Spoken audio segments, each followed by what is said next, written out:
This video is a result of reading too many bad posts on a game I really like. There are, panties? There are what? I don't want to say that word again. Why, 'cause you're 12? I recently played Firewatch, and I loved it. It's a game of the earth. Literally, you climb on rocks for hours.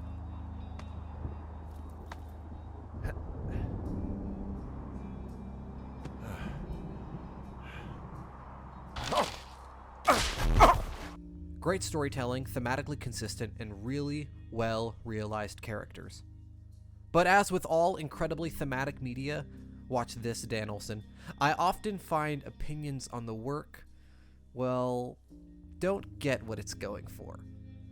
I have entered the teen zone.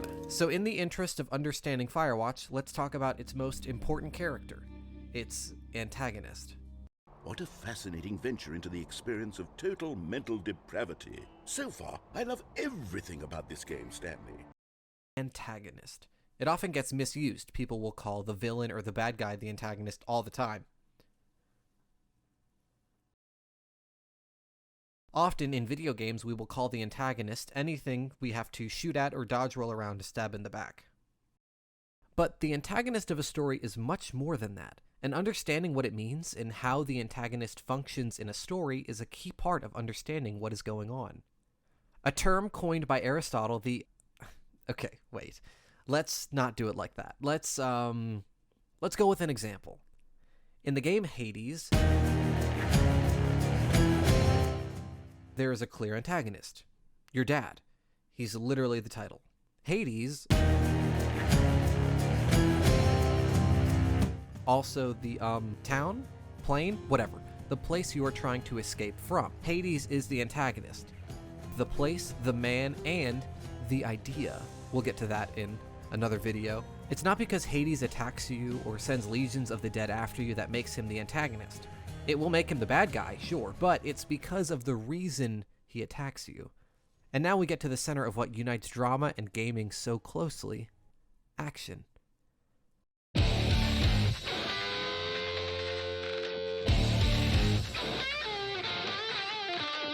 Drama is all about action. The word comes from the Greek to do. Drama is about doing. We watch drama because we want to see someone do something. Some postmodernists believe that drama doesn't have to be about action or doing anything at all, but if we acknowledge the scheming little bastards every time postmodernists disagree with us, we'll actually have to play pathologic. So who does the doing? If drama means to do, then someone has to be the doer. Postmodernists don't start. This is the protagonist, whose objective is the central action of the drama. Sound easy enough? Well, luckily in video games it's even easier. There's literally a 99% chance that the protagonist is just the character that you play as. Not to drag you around with examples and exceptions, but if the protagonist is the one who is doing something, it's pretty clear that the one who is doing something is the one who has to crouch under the fallen tree and find the collectibles. In Dark Souls, the bosses literally wait in their room for you to come by and make the plot move forward at them. People just stand around doing nothing until you come by and talk to them and or kill them. There are some games where this doesn't happen, but this video is already too long. Drama is created when two characters with conflicting objectives interact. Zagreus, the protagonist, needs freedom, and Hades, the antagonist, wants him to stay put. This is called the main relationship. If you ever want a basic understanding of dramatic work, ask yourself, who is doing something and who doesn't want that to happen? With that, let's talk about Firewatch.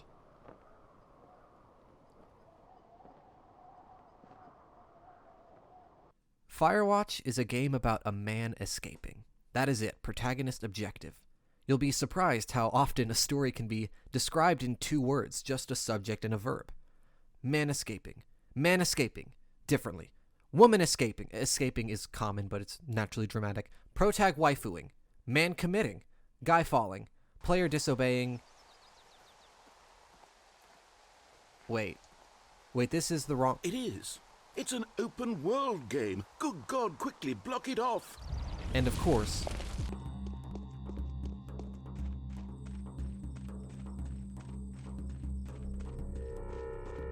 cheat codes for art. You'll notice if you can whittle a story down like this, you can often find the themes it's going for. Escape, disobeying, commitment. Stories are often more straightforward than they appear. This isn't a bad thing. This kind of consistency is what gives your story meaning. It's why we can step away thinking we either learned something or felt something. Back to Firewatch. It's a thematically consistent game. You play as Henry, and when your wife's dementia becomes too much for you to handle, her parents take her home, or you put her in long-term care. Either way, she ends up in Melbourne, Australia, completely out of your reach. Left alone, you decide to escape to the Shoshone National Forest in Wyoming for the summer because this is a lot for one man, exhausted, despondent, and over his head to handle. The game isn't shy about this. The theme, escaping from the troubles in your life, is not only said explicitly in the dialogue. Okay. Well, in the meantime, you are here, and it's beautiful, and escaping isn't always something bad. But there is a song that plays whose lyrics are literally about escaping to the Shoshone, and in the game, you're given a copy of the lyrics on a sheet to read. In drama, the inciting action is the thing that sets the play into motion. In this game, it's really simple. It's when you click your truck, the very first thing you do in the game. This means the story starts when Henry decides to leave for the Shoshone to escape. You may pick whatever dog you had or decide what flavor of selfish Henry was in a text adventure in the beginning, but that's all background story, stuff we need to know to understand what's going on. Henry is in the Shoshone to isolate himself from the world and from his responsibilities. Too bad there's another character. Henry, there's something someone should have told you about this area. What is it? It's outside. Delilah, your boss, she's the other lonely tower that happens to be visible from your lonely tower. You're not here to handle fires, just to watch for them, report them, and get out if it gets too big. Your job in the description is to watch for wildfires, but in reality, it's to talk to Delilah. So, what's wrong with you? Are you fucking serious? Oh, like your wife? Or like she's taken half my stuff wife? The New Zealand government is up in arms. Where are all the hedgehogs? Well, folks are hiding them all in Wyoming. That's where they are. And gameplay-wise, talking to Delilah is the most important button besides the movement keys. Left shift. Normally that's where sprint goes, but sprint is bound to R, which, glad it's on toggle. Your pinky constantly rests on the talk to Delilah button, and for good reason. You two have a lot to say. In fact, you get really comfortable talking. I don't mean to get all heavy, but it's been really nice. I wish I was over there. I wish you were too. We could sit outside. We could talk without these radios. We could, you know.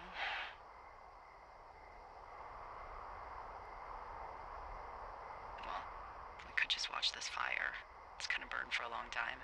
Which was great, talking with Delilah while exploring a beautiful park, climbing rocks. It's such a calm and intimate experience. You have dialogue options, but they don't change what's going to happen. Delilah might not know you're married if you actively hide it from her, but other than that, the story will be the same. This isn't a negative, mind you. That sense of interactivity we get is enough to make the dialogue feel personal. If I was just listening to them talk, it would feel like there's no point in me being here aside from being the one who owns the USB steering wheel I'm playing this on. A lot of times, levels start with whatever Henry's doing being interrupted by Delilah. Eating a sandwich, going fishing, hammering a board when Delilah calls in with some other activity to go take care of. She gives him things to do and they talk the entire time. They really have chemistry too. By a few levels in, you're choosing which of your inside jokes to bring up. You start sharing personal details, learn about her past. You learn about Delilah's previous coworkers, like this dope kid Brian who had Jordans and taught her about Dungeons and Dragons. His dad was an asshole and Brian was way too young to be here, but Delilah let them stay. You learn that she's here to escape too, and that she's been here for 10 years doing just that. She also had a significant other whose tragic event she couldn't deal with. She reassures you, you get upset, mention you should be with your wife and not in the forest, and she tells you that it's okay to escape. The actors are also just amazing here. I don't really want to talk about the performances too much, as this is just a video about script analysis, but they're really great. I hope you're doing okay. You know, when it comes to her. I shouldn't be out here. Yes, you should. No, I just ran away from my problems. No, you didn't. We all fuck up. Look. So, a couple of months before I took this job, I was with this guy, Javier. He's incredible, caring, sexy as hell. He was a driller down in Casper. We dated for almost 5 years. I was working with the Wyoming Outdoor Leadership School, and I was obsessed with it. I wanted to be an instructor so badly. And I was sure I was going to marry Javier as soon as I could be bothered. Walls was also a good excuse to get out of town, drink whiskey in the mountains, cut loose. Then, Javier's brother got killed working in Gillette, and for some reason, I didn't come home. Javier said it was fine. He'd go to the funeral, take care of his mom, stuff like that. It'd be easier solo. When he came back, he left me. I came out here, I lied, and told my sister he fucked our neighbor. I've just lied about it for over 10 years. And, for some reason, I wanted you to know. I figured you've told me so much about you, so, there's something about me. We both fucked up. Eventually, you start uncovering the plot. It's super Stranger Things. First, Delilah has you scare off 2 teenagers who are lighting fires, and this guy shoots his flashlight at you next to a locked cave with a missing key. The girls cut the phone lines, but they didn't because they were killed, but they weren't. Brian and Ned, his dad, abruptly disappeared one day, never to be seen again. And there's a government conspiracy where some G-men are recording your walkie-talkie conversations and knock you out when you learn the truth. So you find the firemen, but they're disappeared and in on it. So you break into their secret undercover base and you find out they're testing the soil with all this crazy gadgets. And this whole time, you and Delilah are equally dumbfounded and scared. She lied in her report that you never met the 2 girls against your wishes. So when they die, you're in hot water. When you find the G-Men camp, she's so scared that she asks you to burn it down. And when you don't, it's burned down anyway. And you get clip-chimped recording of you saying you're going to burn it down, so it looks like you did burn it down even though you didn't. And you start putting these cards all over the walls, and you don't even realize you're not wearing your wedding ring anymore. In a moment of calm, Delilah asks you to look at the wildfire that's starting. It's nighttime and she's been drinking. She does that. It's one of the closest moments of intimacy between you and Delilah. The dialogue options you get stem from the relationship you've built with Delilah so far. You can be intimate. You can talk about how you want her. You're a man who left an unimaginable pain, who needed to escape, and now you have an escape. This is the main relationship. Whether it's platonic or romantic, Henry and Delilah found love for each other. They've gone through so much together, and she's always been at the tip of your pinky. Or your horn if you're using the USB steering wheel. Henry's wife is in Australia and often doesn't remember who he is. But now he's found someone to let him in, to help him survive, to be alive with. Someone who will remember him. Look, if something happens... I'll remember you. Delilah is the escape. Delilah's not a villain. Delilah's a charming, caring, funny woman. What Henry wants is an escape, and he found one who is always a walkie-talkie away. I wanted to talk for a quick second about the characters' ages. Both characters being in their 40s really helps the theme, as it can't be excused for immaturity. The things they are escaping are real, and they're painful, but you could excuse a 16-year-old for never being able to handle them because he just needs to grow up. But they are grown up, and they struggle anyway. I love this game.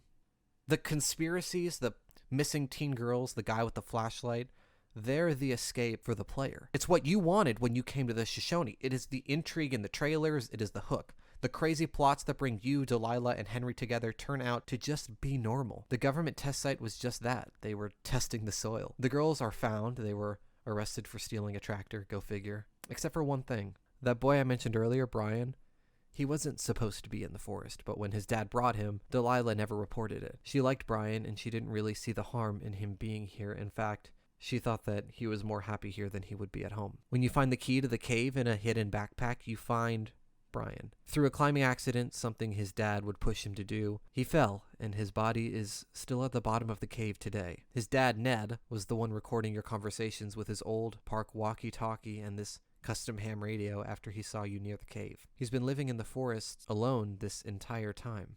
You guys don't know anything about having kids. All right, nobody knows nothing. It ain't Andy and Opie walking down the lake to fish every afternoon.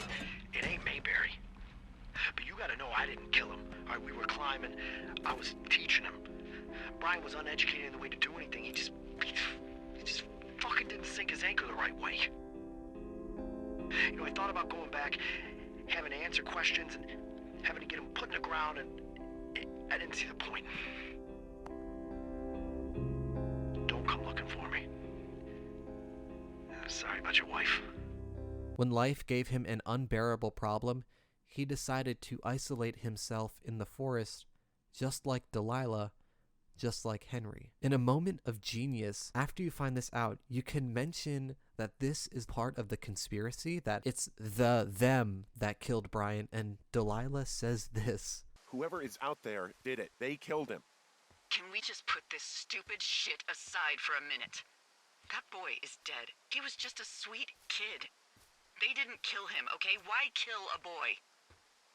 I don't know. You and Delilah don't talk much after that. You have finally made her face what she's been running from, and by extension, you have become part of it.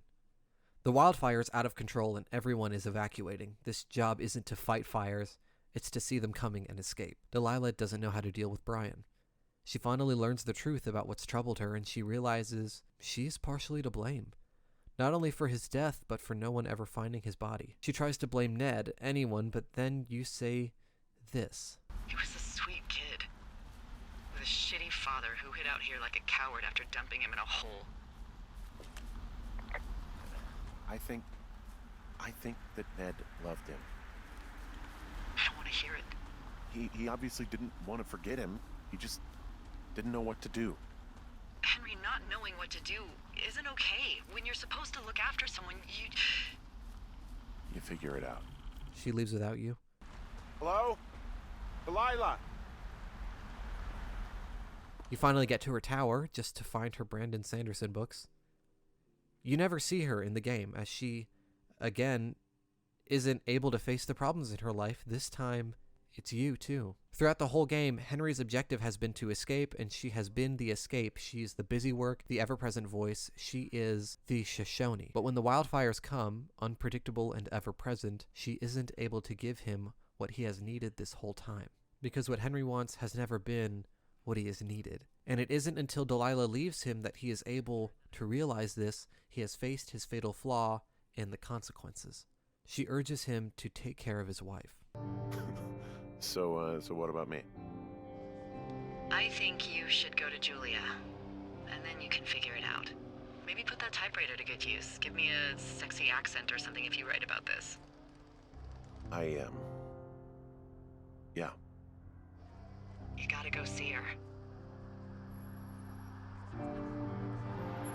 Would you?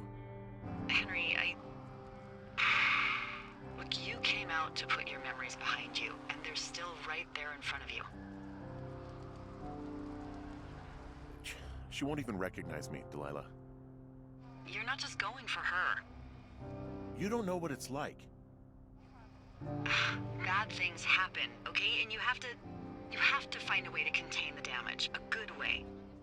You're going for your wife, you're going for Henry, and you're going for Delilah. It's an ending as rich and human as any that I can remember. You don't get the girl, uncover the conspiracy, find the killer. You go home. You go back to your responsibilities and you figure it out. And for Delilah, her escape has been taken from her. Her tower, her job, maybe she and Henry taught each other something, or maybe she was unable to have her recognition and is going to spend another 10 years running. This is a game of the earth, and its writing is soil. It's a game about the futility of escape and the need to face your responsibilities. It's a game about normal people and normal problems.